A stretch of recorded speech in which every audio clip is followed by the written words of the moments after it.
Howdy, partners. Welcome to Pleasurology Island. I'm Freethought Steve, the lone pleasurologist. Welcome to the Pleasurology Island Sex Positive Psychology Seminar, part of the Freethought Pleasurology Project, also known as the Pioneers of Pleasurology, the Pleasurology Overachievers Club, and of course, the League of Extraordinary Pleasurologists. I've been talking about my own sexual development, and I've gotten to the point where I've started to not just have an orgasm accidentally, but learn how to produce orgasms intentionally. I'm 11 3/4 years old. It's the end of the summer of 1960. Excuse me. And before I return to the interesting saga of my own personal psychosexual development, I just want to remind you that I'm one of the last surviving members of the first wave of the psychedelic counterculture of the 1960s and 70s, in which I was an enthusiastic participant, and which I have continued to give my loyalty to, even though the counterculture has basically dispersed and can hardly be found except in little tiny pockets, but most of which have just completely submitted, of course, to the mainstream capitalist economy and society that we're all trapped in, basically. But I've never renounced my counterculture values. And the counterculture, as its name suggests, was an alternative set of customs, beliefs, values, alternative to the mainstream. That is, the counterculture is part of a movement, really, that goes back several hundred years into the mid-1600s and on up through the 1700s, which in Europe was the age of the Enlightenment. And many of our founding fathers in the United States of America were very much in tune with Enlightenment thinking. And then in the 19th century, it moves on to Darwinian evolution and the triumph of science. And by the early 1900s, we have science and religion squared off against each other, as symbolized by the Scopes monkey trial in Dayton, Tennessee, 1926, 24, I don't know when it was, when the Tennessee state legislature had made the teaching of the theory of evolution illegal. And free thought, you see, this is the Free Thought Pleasurology Project, and I'm Freethought Steve. Free thought means not letting the social authorities tell us what we are and are not allowed to think and talk about and discuss, and in an educational setting. Free thought it started really around the year 1700. Free thought was the refusal to let serious intellectual thinking be hemmed in and prevented from exploring certain areas by religious dogma. Fundamentally, the Enlightenment and the movement of science and humanism, these are all attempts to free ourselves from Christian dogma, the Christian dogma that has dominated European and American culture for thousands of years in Europe, and ever since the European powers colonized America. America has had Christian values imposed on it as well.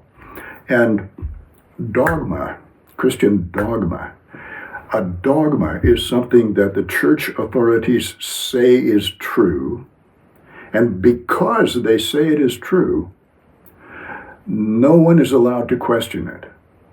Now, nowadays that just refers to anybody who belongs to a church. There's certain dogmas, particularly the Catholic Church, that you may not question at all. And free thought is the rejection of all dogma, no matter who the authority is that is saying, this is true, you must not question it. Free thought says, I'm sorry, but we have the right to question every single idea that anybody puts out there. We have the right to question it. And it doesn't matter if it's an idea that our culture has believed for 2,000 years or 3,000 years. Those 2,000 or 3,000 years represent pre-scientific thinking. Pre-scientific thinking. Scientific thinking didn't really begin until the 1600s and 1700s and 1800s. The essence of scientific thinking is empiricism. That a statement is true only after it has been tried out by comparing it with reality and seeing whether reality corresponds to that statement. If reality corresponds to the statement is true. But if reality is different from the statement has to be modified. Not reality doesn't have to be modified, the statement has to be modified. But then there's a whole class of statements that cannot be empirically tested. Empirical means putting something on trial, testing it out to see if it's really true or not. How do we test it out? We test it out by observing reality and seeing whether observed reality, when we look at it very carefully and objectively and impartially, matches the statement that is being made about reality. This is a statement which claims to describe reality accurately. How do we know if the statement does describe reality accurately? We observe reality and see if reality matches the statement. But there's a whole class of statements that cannot be empirically verified because they are statements about imagined non-physical entities, gods and goddesses and other spiritual beings that are defined as not having a physical existence. That's what spirit beings are. When you look at the Catholic Catechism, they say God is a spirit, and that means he has no physical being whatsoever. Well, what does that mean in terms of verifying any statements that people make about this non-physical imagined being God? It means that no statement that is ever made about any non-physical entity can ever be verified.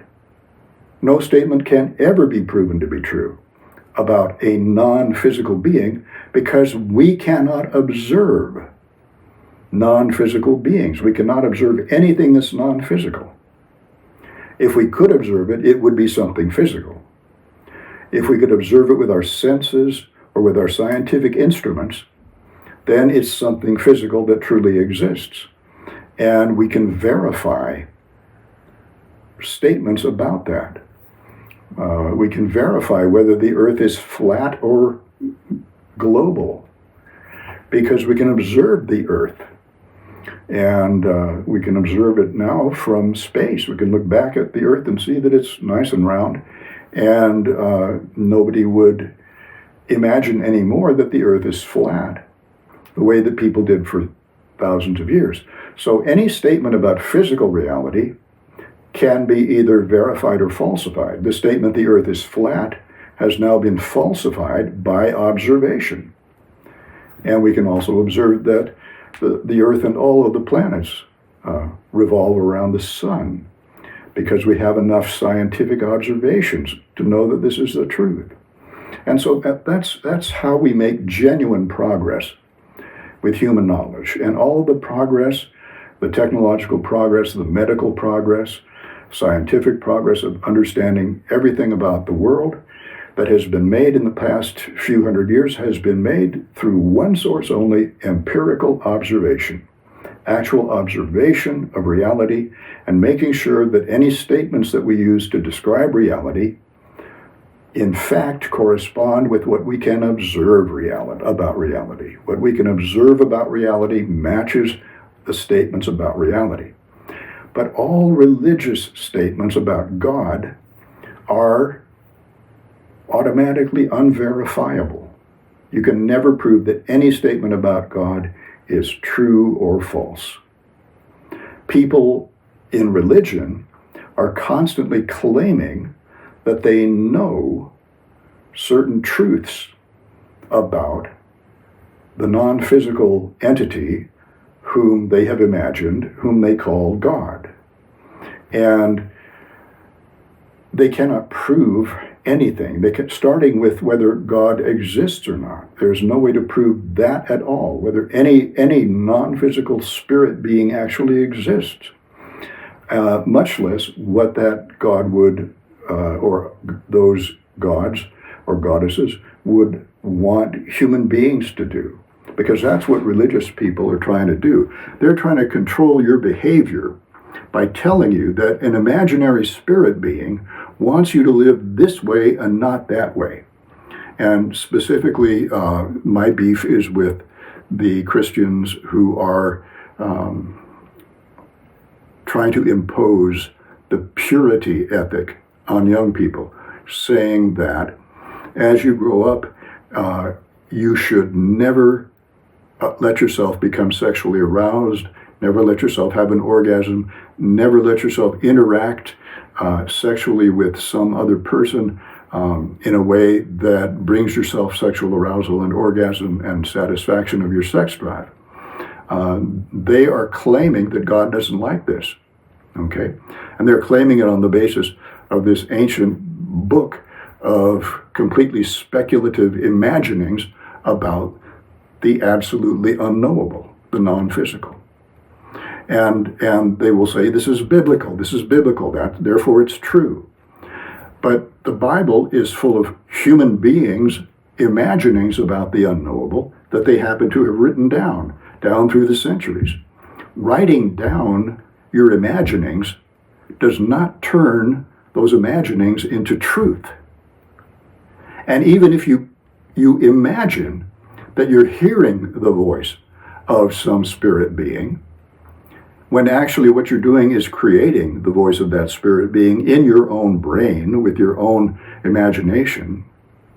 But then you write it down and you claim, oh yes, these are words that were from the imaginary spirit being, and I heard him tell them to me, and I've written them down, and therefore they are true. You're not saying anything true about imaginary spirit beings. All you're saying is, I was deluded enough to believe that an imaginary spirit being was talking to me, and then I wrote down what I imagined that spirit being was telling me, and I put it into words, and I've called it the words of the spirit being. That's what you find all through the Bible is an oracle of Yahweh. And the prophet claims to be the oracle, which simply means the mouthpiece for the imaginary spirit being. And so that delusional idea that we're actually hearing the voice of the imaginary spirit being is what people found their statement, it's not biblical and therefore you shouldn't do it. If the Bible says it's wrong, then it's wrong, okay? And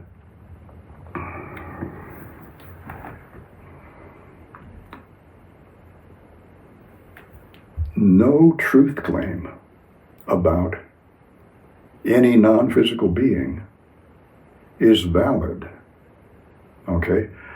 No truth claim that any religion makes is valid because they cannot back it up with empirical evidence. If there were a spirit being that wanted to communicate to human beings, in their heads, why wouldn't that spirit being send a telepathic email to all human consciousnesses at the same moment, saying, okay, listen up, everybody. You know, this is an imaginary spirit being, this is a non-physical spirit being talking to you, and I'm going to talk to all human beings at the same time, and that way you'll know that it's not just a trick your own mind is playing on you, but that you're actually receiving a telepathic message from some outside source. And it could be maybe extraterrestrials who know how to do telepathy, who are just trying to fool us into doing what they want. But in any case, it would be a little more impressive if all 9 billion of us on the planet heard the same message from some imaginary spirit being, and we all heard it at the same time. Then we would say, well, at least, we know that each of us individually wasn't imagining that, because we all heard it at the same time, so something's going on there. But when you've got one person over in this culture imagining something that the spirit being has told them, and another person over in a different culture imagining something different that the spirit being has told them, and in another culture something different, and individuals all over the globe imagine that the spirit being is telling them different things and saying, oh, it's good to do this and it's bad to do that, but then the other people disagree with them, then what you've got is nothing more than human beings imagining, believing in these spirit beings. The human beings believe in the spirit beings so strongly that they can then imagine that they're hearing the spirit being talking to them. But whatever they say will always be in the context of the culture of religion that they've grown up in. Whatever they say the spirit beings tell them, it will be a spirit being that their culture already is imagined to exist. No prophet has ever gotten a message from a god that belongs to a different culture that they've never heard of.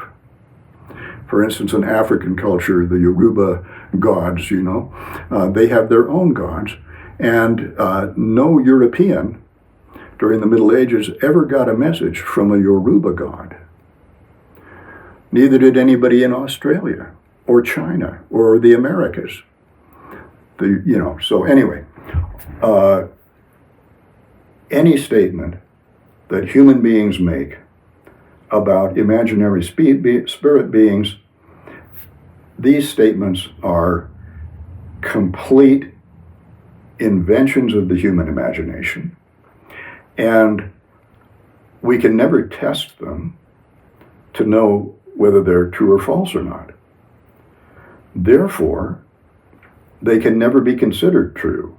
The only statements that should ever be considered true are statements which have been verified by empirical observation, by looking at reality and saying, yes, that's true. We have evidence that it's true. The observations of reality that we make, those are the evidence on which we say this particular statement about reality is true because it matches the evidence.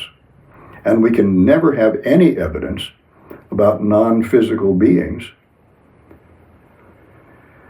or their wishes.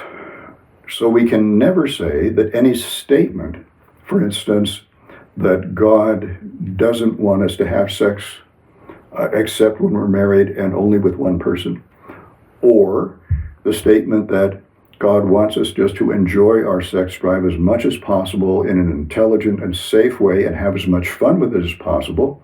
And when we want to get married, fine, and have sex with a marital partner, fine. And if we don't want to do that, we can make whatever choices we want that give us happiness and satisfy our sex drive. You can say that that's what God wants us to do, to use our sex drive to create as euphoric states of consciousness as we could possibly have. Or you could say that, no, God doesn't want that. And we cannot prove that either of those statements about God are true, because we can't ever observe God.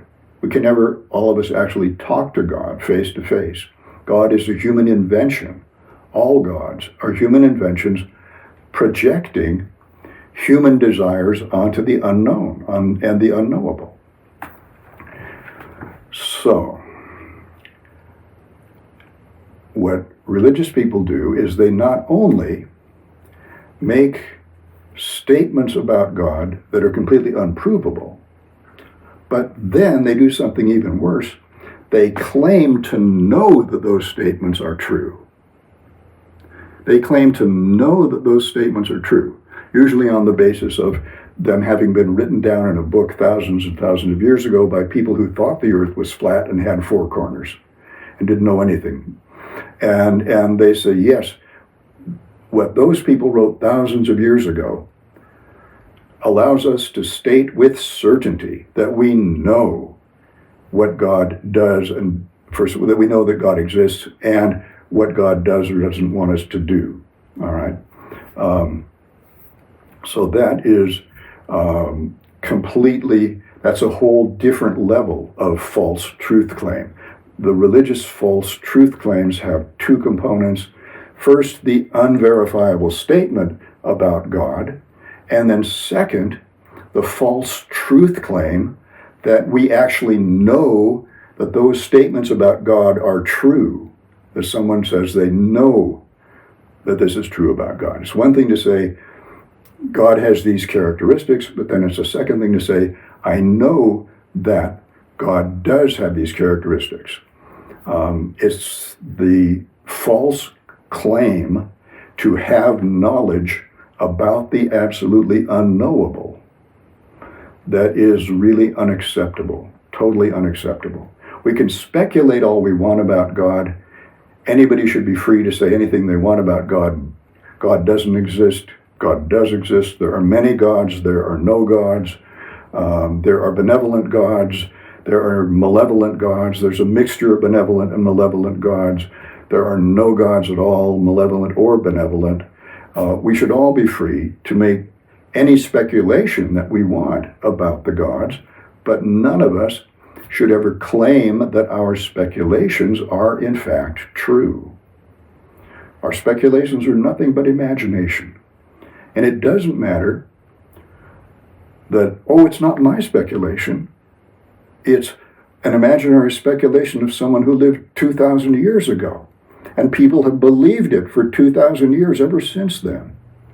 And so that makes it true, because it wasn't me who imagined it. It was someone who died thousands of years ago who imagined it. And a bunch of people have believed it ever since then. Imagination doesn't become true simply because it's thousands of years old, or because thousands or millions of people have believed it. No matter how many people believe an imaginary statement about the unknowable, that imaginary statement will always remain an imaginary statement. Imagination doesn't become true through aging. Okay? Imagination about the unknowable is and always will be completely imaginary and not verifiable, and therefore, since we can't verify any of those statements, we should not let those statements affect our own behavior and our own decisions and our own choices in life. And we shouldn't let those imaginary statements about an unknowable spirit being tell us what's right and wrong ethically, what it is good to do, what it's not good to do. All right? We have to figure that out with our own intelligence. We have to recognize that the human brain, the human intelligence, is the only factor at play here. There's no extra human knowledge that is getting beamed into certain individuals. Any statement that any human individual makes is the product of that person's brain, that person's intelligence. And so no one can claim that their knowledge is higher than human knowledge. Human knowledge is the only knowledge we have. Human intelligence is the only intelligence we have to figure out what's right and wrong.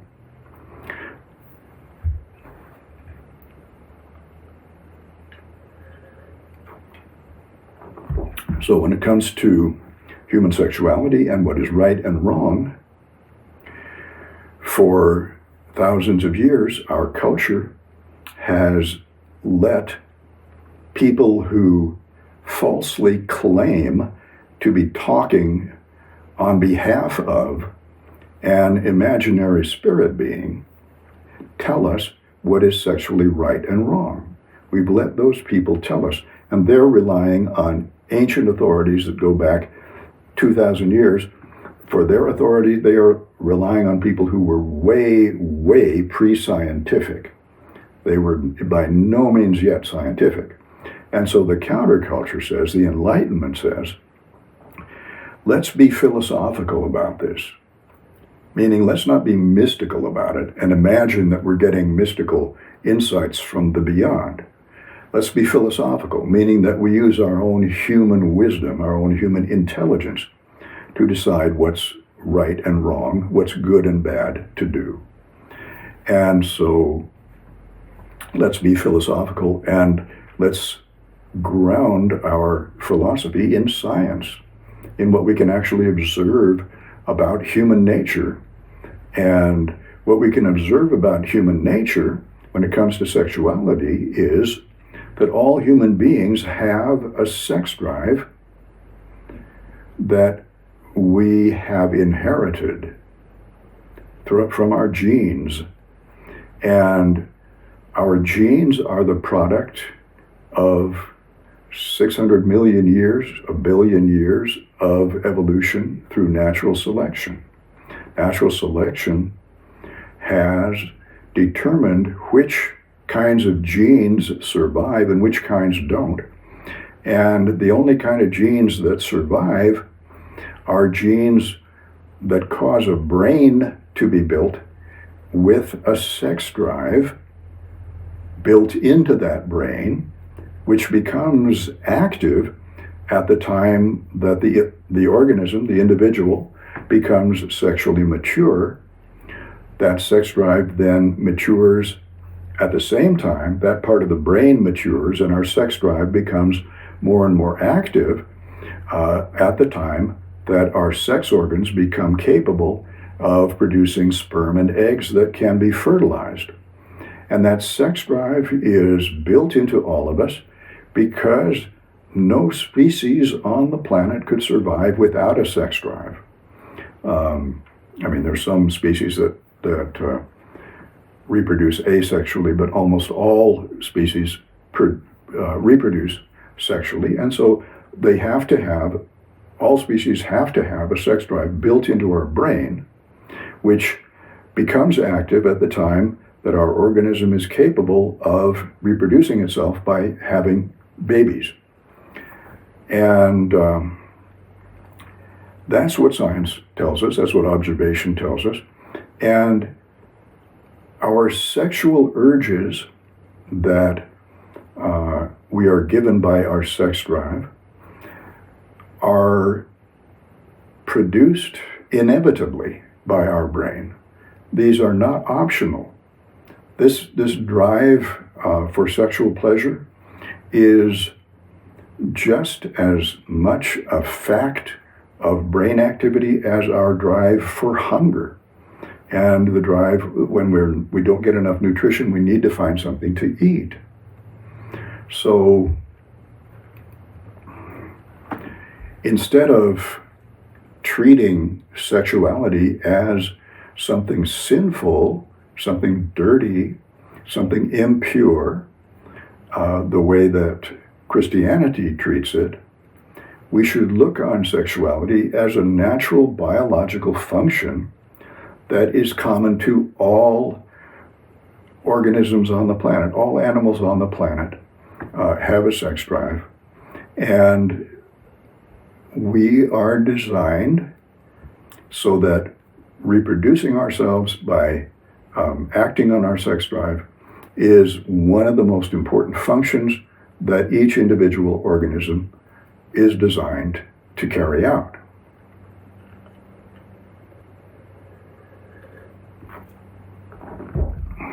That doesn't mean that we're a failure if we don't reproduce. Right now, we've got so many people on the planet that it's actually a pro-social thing to not reproduce or to have very few children because we've got too many people. Our sex drive is just too successful, combined with our ability to provide lots of food and other necessities for ourselves. Because of technology, we can feed more and more people, and so we can just keep on having more and more children, and our sex drive can quickly overpopulate the planet as it is doing. But nevertheless, that doesn't make our sexual drives wrong, simply because we need to know how to use our sex drive intelligently.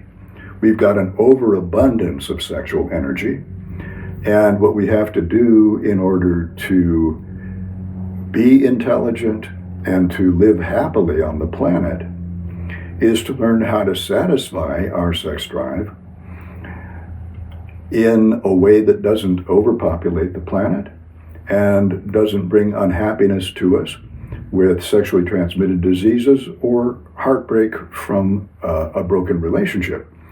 We need to make our sexual decisions intelligently. And certainly solo sex, masturbation, is the safest way to satisfy our sex drive and at the same time avoid any risks involved with sexual activity. Of course, there are special situations when we form a relationship with someone and we naturally want to have sex with them, and we can choose when to do that as long as we do that intelligently. And that's also a good thing to do as long as we also are using contraception and being careful of our sexual health. Satisfying our sex drive is not a sin in and of itself. Satisfying our sex drive is just a psychological necessity.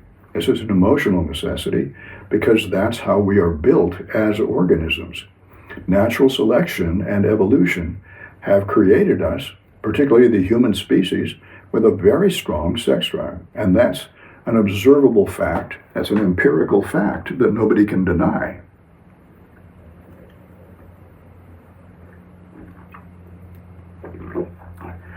And so when it comes to deciding whether sexual activity is whether a certain kind of sexual activity is something we should approve of or disapprove of, we should use our own human intelligence, and we should observe what the actual real consequences of the behavior are. And as long as the sexual behavior is not harming anyone, not harming ourselves, not harming our partners, and not creating unwanted pregnancies, then there is no reason to say that the pleasure we give ourselves in satisfying our sex drive is something wrong. There's no reason to say that at all. When we decide what any human action, whether any human action is approvable or disapprovable, whether it's praiseworthy or blameworthy, the only criteria that really count is this. The only criterion that counts is, does the action create happiness or does it create unhappiness? We're talking about states of consciousness in the people who are engaged in the activity, both at the time they're engaged in the activity and afterwards in the long run. You know, it's no good to have happiness for the moment, 30 seconds of bliss, followed by a lifetime of regret. All right, that's not a good trade-off. But happiness is the point of human life. We're just here, we're conscious for a certain period of time. We were unconscious before we were born, we'll be unconscious after we die because our brain will shut down and will no longer be producing our consciousness. So we just have a period of consciousness between unconsciousness and unconsciousness.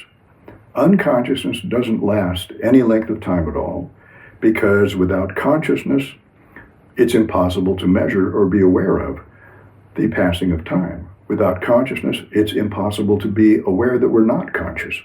So before we were born, we were not aware that we hadn't been born yet. We weren't aware that billions and billions of years were passing. None of that mattered because we didn't have any consciousness to be aware of it with. But now we are aware. We can be aware of the passage of time. We can be aware of being happy or unhappy. But then we're going to die, and we're going to forget all the happiness or unhappiness we had in our life. We're going to forget that we ever lived. We're not going to be aware that we're not alive anymore. And we're not going to be aware of the passage of time, because without a consciousness, we won't be aware that time is passing. We won't be aware of anything. Unconsciousness, the absence of consciousness, is a non-experience lasting for no length of time whatsoever. And that's what's on both ends of our conscious life. The only thing we will ever experience is being conscious. And we're going to be conscious for this lifetime, and we will remember during this lifetime the happinesses and unhappinesses that we have had in the past, and we will experience whatever happiness or unhappiness we are having in the present moment while we're alive. And so our decisions should be, how can we create happiness for ourselves while we're alive? How can we avoid creating unhappiness for ourselves while we're alive? How can we create happiness for other people while we're alive? How can we avoid creating unhappiness for other people while we're alive? And we can perhaps do something that will help people be happy even after we're no longer living. If we leave some kind of record behind us of our thoughts and our ideas and our suggestions for being happy, we may be able to teach other people how to be happier than they would be if we hadn't left those records behind. So there are things that we can do in our life that are important because they will help improve culture, our human culture in general, so that people will be happier after we die. And that's a worthwhile thing. That's a praiseworthy thing for us to do if we can help improve the culture. And we should feel good about ourselves if we are engaged in doing something that will help improve the culture and improve the happiness of people in the future. That can make us happy in the present moment, knowing that possibly we're contributing to the happiness of people in the future. So there are many different ways we can make ourselves happy without being selfish. We can make ourselves happiest if we are also pro-social, if we exchange affection and nurturing with other people, and if we exchange sexual happiness with other people, if we form love relationships with other people. Being social is a very, very important part of being happy in life. So it's not a selfish thing to say that the meaning of life is to be happy while we are alive on this planet and do whatever we can as intelligently as possible to make that happen. All right, so that's the kind of standards of judgment that we should apply to sexual activities, just like to every other kind of activity. Sexual activities are not in a special class by themselves, and that some of them, are bad just because they're a certain type of sexual activity. That oral sex is bad just because it's oral sex, and because it's not penis-vagina sex. Or sex between two people of the same gender is bad just because they're both of the same gender instead of the opposite gender. No. Sexual behaviors are good when they are enjoyed by the participants. And it's our own emotional brain that tells us what kind of person we would enjoy interacting with sexually, and what kind of sexual activities we would enjoy with that person.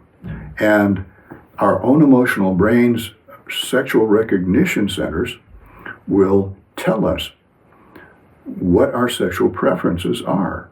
What are the things that actually turn us on the most? And of course, the things that turn us on the most are the things that are going to give us the most exciting experiences and the most satisfying orgasms. And satisfying orgasms are what satisfy the sex drive. So our goal should be to engage in the kind of sexual activities that are most genuinely arousing to our own particular emotional brain and will give us the best possible orgasms with the kind of partner that we really are sexually attracted to and that we want to interact with. And that's what natural sexual behavior is, doing what is most arousing to our particular emotional brain. Now, our emotional brain has a sexiness recognition center that has been formed by two different elements: the genetic circuits, the genetically built circuits in the emotional brain, which have then been influenced by the actual sexual experiences that we've had during our life, during our childhood and our adolescence, around puberty. These are in childhood and around puberty. These are periods of especially powerful sexual learning. These are called critical periods of development, when the experiences of pleasure or unpleasure that we have at that time will be deeply engraved into our emotional memory banks, and that will influence how our sexiness recognition centers and our emotional brain respond to sexual situations in the future. These new sexual situations will be recognized by our emotional brain, by the sexiness recognition centers, as being an arousing situation or as not being an arousing situation. But if they are recognized as being a genuinely arousing situation, it will likely be because they are similar to experiences we already have embedded in our memory banks, in our emotional memory banks, that have pleasure associated with those past experiences. And so we will likely be aroused when we are with someone who is similar to the kind of person that we had the previous sexual experiences with, the ones that are engraved in our memory banks, and doing the kinds of activities that we did in those past situations, which were sexually arousing activities. And so our personal sexual history forms our sexual preferences along with the basic sexual recognition centers that we were given through our genetics innately. And those innate sexiness recognition centers will probably be biased toward finding one gender more sexy than the other gender. That we will spontaneously get turned on by either men or women. Although some people have sexiness recognition centers that respond to both men and women, possibly unequally, but certainly find both men and women sexually arousing. So we can be heterosexual, homosexual, or bisexual, and anywhere, in between. And that's our genetic sexiness recognition centers that are given and really can't be changed. What will happen is that when we have a sexy situation with someone of the same gender as our sexiness recognition center recognizes as a sexy partner, then we will have a sexually arousing situation. If we have a sexiness recognition center that is turned on by women or girls, then when we have a sexy experience with a woman or a girl, our sexiness recognition centers will cause us to become sexually aroused. Our emotional brain will become sexually aroused. We'll have a sexually arousing experience with that person, and sexual arousal, even if it doesn't culminate in orgasm, if it's, pre-puberty, nevertheless, sexual arousal is a pleasant experience, a pleasurable experience in and of itself, and our emotional brains will remember the pleasurable sensation of sexual arousal that we had in that situation with that particular kind of person.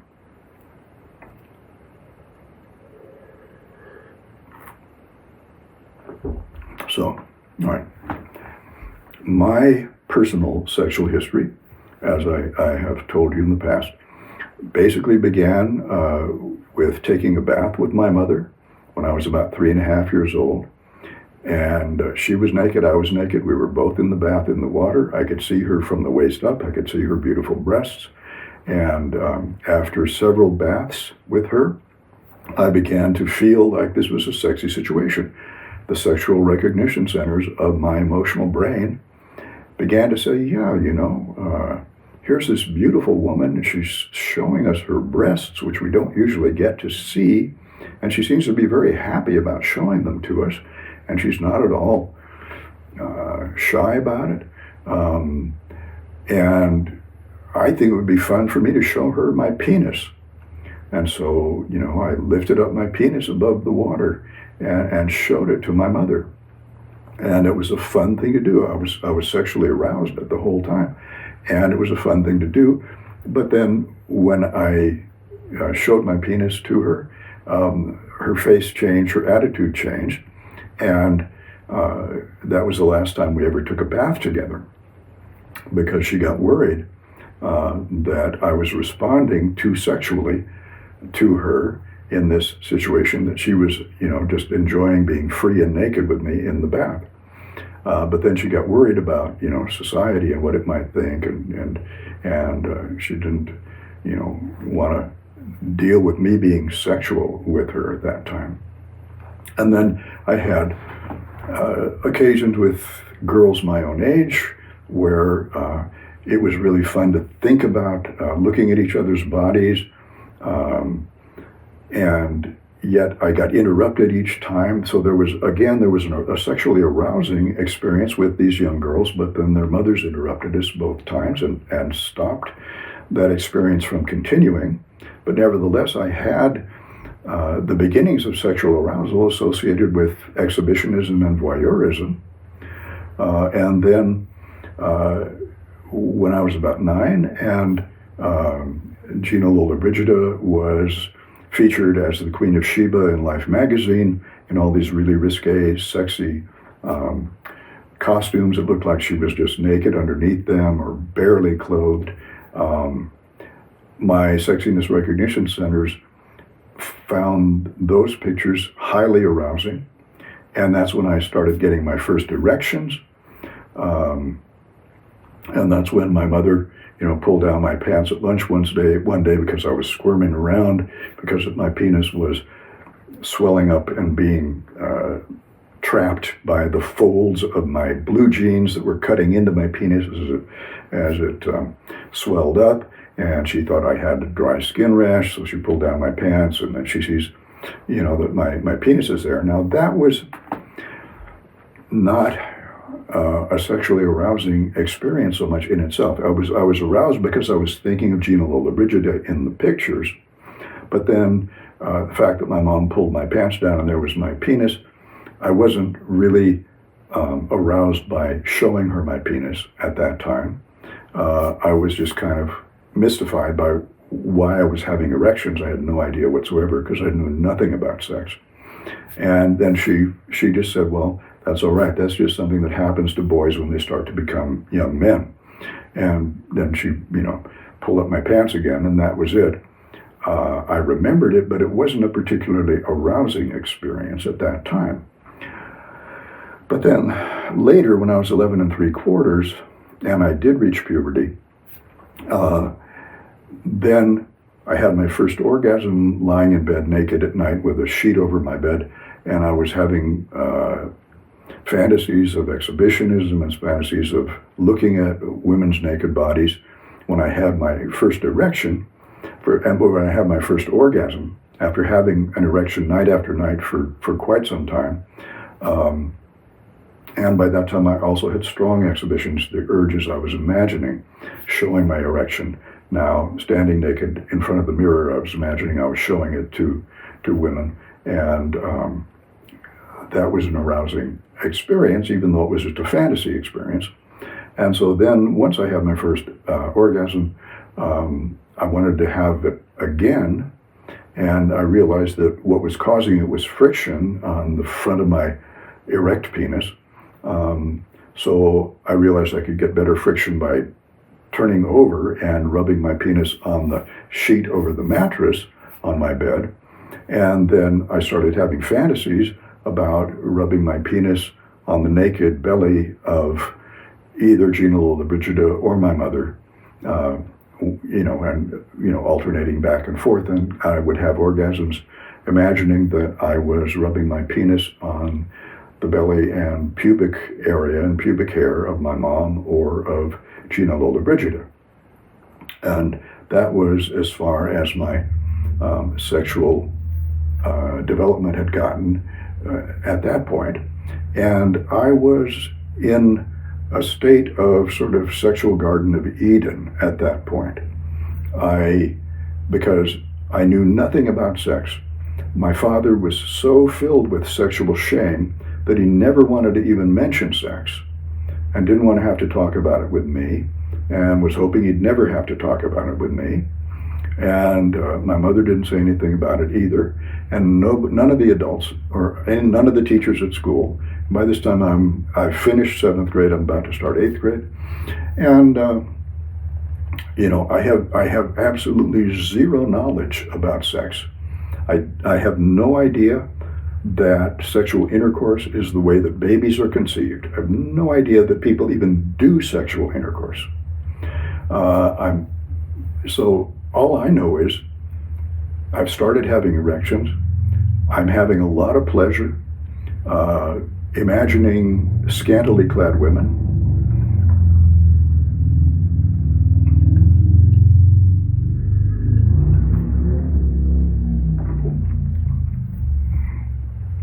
I'm having a lot of pleasure rubbing my penis on the sheet while imagining that I'm rubbing it on their tummies, on their naked tummies, that I'm lying naked on top of my mother and rubbing my penis on her tummy, that I'm lying naked on Gina Lollobrigida and rubbing my penis on her tummy until I have an orgasm. I have no idea that this is in any way connected with reproduction. I have no idea that it's something that anyone else in the world does except me, because I've never heard anyone talk about it. And it's so fantastic. I wanted to be a missionary. I wanted to be an orgasm missionary, to tell people about this thing that, I had discovered. So I had no guilt about it whatsoever. And if I never tried to do anything about it in reality. I did have the fantasy that I would go to my mother and say to her, "Mommy, let's rub. Let's take off our clothes and lie down on the bed and let me rub my penis against your tummy." Now, that was the innate urge that my emotional brain had built into it. I didn't have the innate urge to put my penis inside my mother's body or any other woman's body. The only urge I just had this strong attraction to the pubic area of a woman, and my mother's pubic area was the only one I'd actually seen naked. So it was like her pubic mound covered with a beautiful triangle of golden brown curls.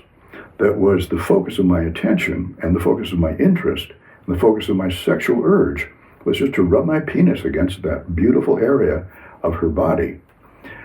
That was the only innate urge I had.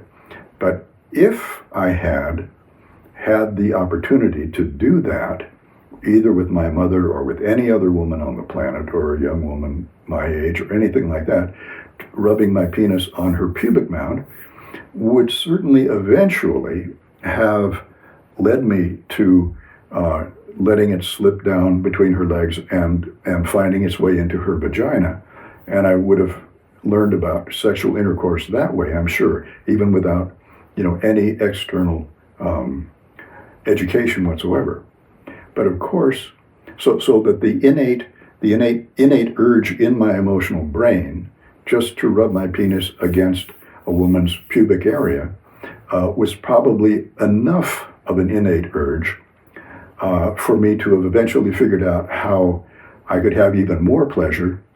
And if I had done that, that would have been enough to allow me to reproduce and pass on my genes to another generation by just doing what initially came natural to my emotional brain and then seeing where that led me to.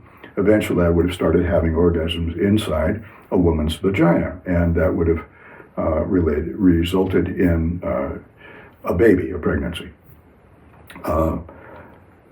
But, all of that was way beyond my ken, and I never tried to do anything to actualize my fantasies. I just had my fantasies night after night, and they weren't confined to my mother and Gina Lola Brigida. Pretty soon I started branching out and fantasizing about women who were similar to my mother, actually. Both of them were blonde. One of them was slightly older than my mother. One of them was somewhat younger than my mother. Both of them were married, basically. And yet, one of them I saw in the older one, I saw in her tennis skirt with the white panties in her and under her short tennis skirt, and nice legs and everything. I would see her on the tennis court, and I would begin to fantasize about her at night. And then the other one, she and her husband had a pool. They were younger than my parents, but my parents used to take us over there, and we would all swim in their pool. And Tammy, the wife there, she was probably, my mom at that time was about 34, 35. And Tammy was probably around 30, maybe late 20s, around 30. My dad had a crush on Tammy, and he used to fantasize and masturbate about her. He would sit and talk with her, both of them in their swim trunks or swimsuits. Tammy would, wear a bikini, and I suppose my mom was by then too, I'm not sure. My mom would sit and talk with Tammy's husband, Paul, because he had a thing for her. So Paul was undoubtedly thinking about my mom while he was having sex with Tammy, and she may have been thinking about my dad while she was having sex with Paul, and my dad was thinking about Tammy when he was masturbating, and my mom was thinking about Paul when she was masturbating. My parents weren't having sex, but they were each masturbating. So my sexual desires, spread out to Yvonne, the older woman in the tennis outfit, and Tammy in her bikini. Even though the bikinis in those days were very modest, but anyway, they were still pretty sexy, and she was very sexy.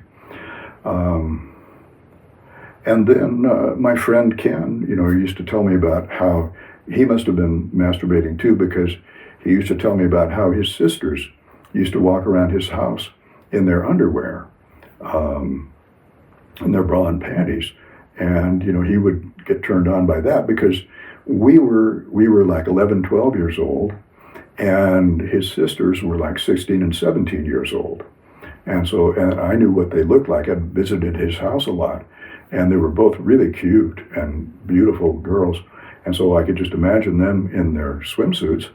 And even though I'm not in their swimsuits, in their bra and panties, and even though I'd never seen them in their bra and panties, just him telling me about them walking around the house in their bra and panties was sexy enough for me to masturbate and think about them. And then in the meantime, summer's over. My dad has found a new church. He's off now in the desert, and so my mom is home alone with my brother and me, and we sometimes go down to where my dad's church is, about 4.5 hours drive away. Occasionally he will come back up to our house, but for most of the time it's just my mom and my brother and me, and my brother is most of the time next door playing with his friend outside, his little friend next door, and because he's 4 years younger than me, so I'm, say, coming about 12 years old now, and my brother's like 8 years old. And so I started noticing my mom around the house more naked. Now, I'd seen her naked, when we were coming home from the beach and changing out of our swimsuits and all that sort of stuff. But there had been brief periods of it. But now I noticed her walking around the house more. First, in just a bra and panties, a white bra and panties, walking around the house. And when it's just me and her in the house. And then I noticed her walking around the house just in panties, not wearing a bra, just in white panties, with her breasts naked. And both of those, are enough now for me to start masturbating thinking about her in those outfits. And then, next I see her walking through the house wearing a white bra, but no panties. And I can see her beautiful pubic hair as she walks around the house that way. And then eventually, as time went on, she started wearing sexier and sexier lingerie outfits around the house. And I think the culminating outfit that I ever saw her in was when I left my bedroom, which was right next to her bedroom. Her and my dad's bedroom was over there, but my dad was in the desert. And my bedroom was here, the bathroom was over here, so I might be coming out, going to the bathroom or going out to the kitchen, and the door's open to my mom's bedroom, and the big double bed is there, and she's standing in front of the double bed, facing these full-length mirrors that cover their entire closet, and she's admiring herself in the mirror, but then as I come out, she turns toward me so that I can see her too. And the outfit she's wearing on, the culminating outfit is like all lavender colored, pale purple color, really beautiful lace lingerie and high heels. And I think she even had gloves. She had gloves. She had a lace lavender bra and a garter belt and lavender stockings and high heels. I mean, she was just dressed to the nines, but there was one item of clothing that she had not bothered to put on, which was her panties. So as I'm walking by, she's there dressed from head to toe in the sexiest outfit you can imagine with no panties. And so her beautiful, pubic hair is looking at me once again. And so all of these outfits were fuel for my masturbation fantasies. And so I developed a lot of, I masturbated a lot thinking about my mother in those years. And so that was a major period of my sexual development. Right after I hit puberty, there was no other woman in my social environment that I saw naked or in lingerie like that in person at all. I saw certain people down at the beach, certain women down at the beach, but in those days, bathing suits weren't all that sexy, and I didn't masturbate a lot thinking about the women down at the beach at that age. I was masturbating thinking about my mother because, I was getting this amazing succession of beautiful displays of sexy female sexiness that my emotional brain's sexiness recognition centers responded to very, very powerfully by becoming very aroused when I saw her, and then later on becoming very aroused when I masturbated thinking about her and having really great orgasms. And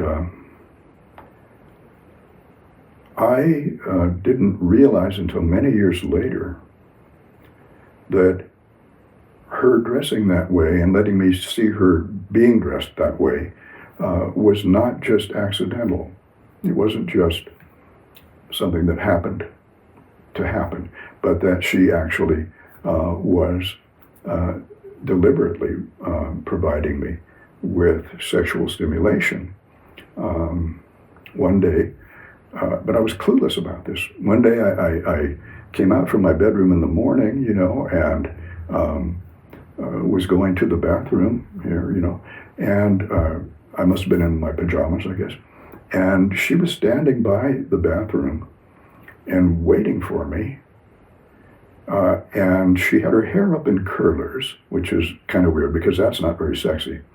But the nightgown that she was wearing was absolutely transparent, absolutely translucent. It was a sort of a rose-colored nightgown, but it was completely transparent. And before I went into the bathroom, she hugged me. And when she hugged me, she pressed her pubic area against my pubic area so hard that the bone, pressing against the bone of my pubic area, actually hurt. She didn't say anything, but she just gave me that hug and pressed her pubic bone against me really strongly. And then she left, and I went to the bathroom, and I was clueless. I was like, what was that all about? And it wasn't until years later that I began to realize what that was all about. So anyway, I'll talk a little bit more about that next time. Thanks for listening. Talk to you again soon.